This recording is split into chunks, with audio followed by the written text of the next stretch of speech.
എല്ലാവർക്കും നമസ്കാരം. എല്ലാവർക്കും സുഖമാണല്ലോ അല്ലേ? അപ്പോൾ ഇന്ന് നമ്മൾക്ക് പെട്ടെന്ന് തന്നെ ഇന്നത്തെ റെമഡിയിലേക്ക് പോകാം കേട്ടോ. ഇന്ന് ഞാൻ നല്ലൊരു റെമഡി ആയിട്ടാണ് വന്നത്. നമ്മുടെ മക്കൾക്കൊക്കെ തലയിൽ നിറയെ ഈരും പേനൊക്കെയാണ്. അപ്പോൾ അതൊക്കെ നമുക്ക് എങ്ങനെ പെട്ടെന്ന് കളയാൻ പറ്റും, നമ്മുടെ വീട്ടിൽ ഉള്ള മരുന്നുകൾ ഉപയോഗിച്ച് എന്ന് വെച്ചാൽ ഇതൊക്കെ ഔഷധങ്ങൾ തന്നെയാണ്. നമ്മൾ ഭക്ഷണമായിട്ടും പല രീതിയിലും നമ്മൾ ഉപയോഗിക്കുന്ന ഔഷധങ്ങൾ തന്നെയാണ് ഇതൊക്കെ. ഇതിൻ്റെ ഗുണങ്ങളൊക്കെ നമുക്ക് എല്ലാവർക്കും അറിയാം. പല രീതിയിലും നമ്മളിത് ഉപയോഗിക്കുന്നതാണ്. ഇതെല്ലാം ആൻറ്റി ബാക്ടീരിയ, ആൻറ്റി ഫംഗൽ ഇതിനെല്ലാം ഉപയോഗിക്കുന്നതാണ്. നമ്മുടെ താരൻ കളയാനും മുടി വളർച്ചയ്ക്കും മുടിയുടെ ഗ്രോത്തിനും മുടീൻ്റെ തിളക്കത്തിനും എല്ലാം ഉപയോഗിക്കുന്ന വസ്തുക്കൾ തന്നെയാണ് ഞാൻ ഉപയോഗിച്ചിരിക്കുന്നത് കേട്ടോ. പ്രത്യേകിച്ചൊന്നും പറയണ്ട, നിങ്ങൾക്ക് എല്ലാവർക്കും ഇതിൻ്റെ ഗുണങ്ങൾ അറിയാം. അപ്പോൾ ഇതൊക്കെ വെച്ചിട്ടാണ് ഇന്നത്തെ വീഡിയോ ചെയ്യുന്നത്. അപ്പോൾ ഈ പേനും താരനും ഒക്കെ മാറാൻ വേണ്ടിയിട്ട് നമ്മൾക്ക് ഇതും കൊണ്ടൊരു മരുന്ന് എങ്ങനെയാണെന്ന് ചോദിച്ചു കഴിഞ്ഞാൽ, ഇത് നന്നായിട്ട് അരച്ചെടുക്കണം. ഈ ഇഞ്ചിയും വെളുത്തുള്ളിയും പനിക്കൂർക്കയും കറിവേപ്പിലയും അതേപോലെ തന്നെ ഇതിനകത്ത് ചേർക്കേണ്ട ഒരു സാധനമാണ് ആര്യവേപ്പിൻ്റെ ഇല ഇല്ലെങ്കിൽ അതിനകത്ത് നീം ഓയിലില്ലേ, അതിൻ്റെ എണ്ണ ഓയിൽ, അതൊരു സ്പൂൺ ഒഴിച്ച് കൊടുത്താൽ മതി കേട്ടോ. അപ്പോൾ ഇത് നമ്മൾ നന്നായിട്ട് ഇതെല്ലാം കൂടി അരച്ചെടുക്കുക. ഇത് നമ്മൾ ചതച്ചിട്ട് നീര് പിഴിഞ്ഞാലും മതി, വെള്ളം തൊടാതെ നമ്മൾ അരച്ചെടുക്കണം. അപ്പം ഞാനിതൊന്നൊരു മിക്സിക്കകത്താണ് കേട്ടോ അരയ്ക്കണേ. ഇത്രയുണ്ട്. അപ്പോൾ ഇത്രയും അരച്ചാൽ നമ്മൾ നല്ല ഉള്ളുള്ള മുടിയിലൊക്കെ എല്ലാ മുടീൻ്റെ തലയോട്ടിയിലും മുടിയിലെല്ലാം പറ്റി പിടിച്ച് തേക്കാനാകുമ്പോൾ കുറച്ചധികം നീര് വേണം. അപ്പം ഞാൻ കുറച്ചധികം ഇലകളെല്ലാം എടുത്തിട്ടുണ്ട് കേട്ടോ. പിന്നെ ഇതൊന്നും വെള്ളം തൊടാതെ തന്നെ നമ്മളിത് മിക്സിയിലൊന്ന് കറക്കിയെടുക്കുക. ഇപ്പോൾ കണ്ടോ, ഇത് ഒട്ടും നീരില്ല. ഇനി ഇത് നന്നായിട്ടൊന്ന് പിഴിഞ്ഞ് തുണിയിൽ കെട്ടി പിഴിഞ്ഞാൽ മതി, അല്ലെങ്കിൽ നമ്മൾ അരിപ്പയ്ക്കകത്ത് വെച്ചിട്ട് ഒരു പാത്രത്തിലിട്ട് പിഴിഞ്ഞെടുത്ത് കഴിഞ്ഞാൽ നമ്മൾക്ക് ആവശ്യമായ നീര് കിട്ടും. അപ്പോൾ ഇങ്ങനെയാണിത് പിഴിഞ്ഞെടുക്കേണ്ടത്. ഒരിക്കലും വെള്ളം ഒഴിക്കരുത്. ഇത് നീർക്കെട്ട് മാറാനും ഇതുകൊണ്ട് തലയ്ക്കൊരു ദോഷവും ഇല്ല. തലേൻ്റെ നീർക്കെട്ടൊന്നും വരണ്ട. തുളസി പനിക്കൂർക്ക ഉള്ളതുകൊണ്ട്.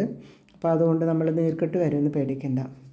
അപ്പോൾ ഇനി ഇതിനകത്തേക്ക് ആര്യവേപ്പില്ലാത്തതുകൊണ്ട് ഞാൻ ഒരു സ്പൂണ് നീം ഓയിലാണ് കേട്ടോ ഒഴിക്കണത്. നല്ല എണ്ണയാണ്, വേപ്പെണ്ണയാണ്. ഇത് നമ്മൾ നീം ഓയിലിൻ്റെ നമുക്കറിയാമല്ലോ, ഇതിനകത്ത് ഒത്തിരി പ്രോട്ടീൻ ഉള്ളതാണ്. Antioxidant, iron, calcium, protein, antiseptic ഇതെല്ലാം ഉള്ളതാണ് നീം ഓയിൽ. അപ്പോൾ ഇതെല്ലാം നമുക്ക് ദോഷമല്ല, നമ്മുടെ ഗുണം ഉള്ളത് തന്നെയാണ്. അപ്പോൾ ആരും പേടിക്കണ്ട. അപ്പോൾ ഇതും കൂടെ ഒഴിച്ചിട്ട് നന്നായിട്ട് ഇത് നമ്മൾ മിക്സ് ചെയ്തൊന്ന് കൊടുക്കണം കേട്ടോ. നല്ലോണം മിക്സ് ചെയ്തതിൻ്റെ ശേഷം നമ്മളിത് തലയിലെ ഓട്ടിയിലും മുടിയിലുമെല്ലാം നന്നായിട്ട് വെച്ച് കൊടുക്കണം. തേച്ച് നമ്മളിങ്ങനെ കുറച്ച് നേരം ഒന്ന് പതുക്കെ ഉരച്ച്, ഒന്നല്ലെങ്കിൽ പഞ്ഞിയോ അല്ലെങ്കിൽ എന്തെങ്കിലും കോട്ടൻ്റെ തുണിയോ എടുത്തിട്ട് നമ്മൾ തേച്ച് വന്ന് കൊടുത്താൽ മതി. നമ്മൾ ഒഴിച്ചു കൊടുത്താലും മതി, പക്ഷേ അന്നേരം അത്രയും നമുക്ക് നഷ്ടപ്പെടും മരുന്ന്. അപ്പോൾ അതിങ്ങനെ നമ്മൾ തേച്ച് കൊടുത്തു കഴിഞ്ഞിട്ടുണ്ടെങ്കിൽ ഈ പേനിനൊന്നും നിൽക്കാൻ പറ്റില്ല, ഈരിനും. അപ്പോൾ അതൊക്കെ പെട്ടെന്ന് തന്നെ പുറത്ത് വരും. ഇതിൻ്റെ എരിവും ഇതിൻ്റെ മരുന്നുകളുടെയൊക്കെ പ്രവർത്തനം മൂലം ഇത് പെട്ടെന്ന് പുറത്ത് വരും. അപ്പം അങ്ങനെ നമ്മളൊരു ആഴ്ചയിൽ 3 ദിവസം വെച്ച് തേച്ച് കൊടുത്താൽ ഇത് തന്നെ മാറില്ല. ആഴ്ചയിലെങ്കിലും നമ്മളിത് തേച്ച് ചെയ്തോ 2-3 പ്രാവശ്യം ചെയ്യുമ്പോൾ തന്നെ എല്ലാ പേനും ഈരൊക്കെ പോകുന്നതായിരിക്കും കേട്ടോ. നമുക്കൊരു ദോഷവും ഇല്ലാത്തത് തന്നെയാണ്. നമ്മളിത് ചെയ്തിട്ട് നമ്മളൊരു 1-2 മണിക്കൂർ കഴിഞ്ഞതിൻ്റെ ശേഷം നന്നായിട്ട് തല കഴുകി കഴിഞ്ഞാൽ മാത്രം മതി.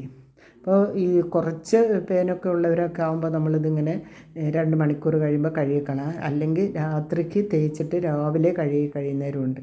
അപ്പോൾ നമ്മൾ അത് ഒരു തോർത്തിട്ട് കെട്ടുകയാണെങ്കിൽ ആ തോർത്തിലൊക്കെ കണ്ടപ്പോൾ ഒരു പേൻ തേക്കാൻ തുടങ്ങിയപ്പോൾ തന്നെ ഒരു പേൻ ഇറങ്ങി വന്നു.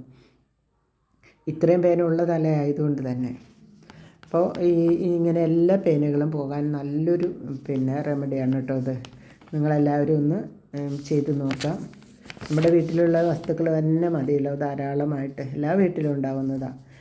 എന്നിട്ട് നിങ്ങളുടെ അഭിപ്രായങ്ങളൊക്കെ പറയാം. സബ്സ്ക്രൈബ് ചെയ്യാത്തവരൊക്കെ ഒന്ന് സബ്സ്ക്രൈബ് ചെയ്യണേ. എന്നിട്ടൊന്ന് ഷെയറൊക്കെ ചെയ്യുകയാണെങ്കിൽ എൻ്റെ വീഡിയോ എല്ലാവരും കാണും. അപ്പോൾ നിങ്ങളെല്ലാവരും സുഖമാണെന്ന് വിശ്വസിച്ചുകൊണ്ട് ഒരിക്കൽ കൂടി സുഖമായിരിക്കട്ടെ എന്ന് പ്രാർത്ഥിച്ചുകൊണ്ട് ബായ്.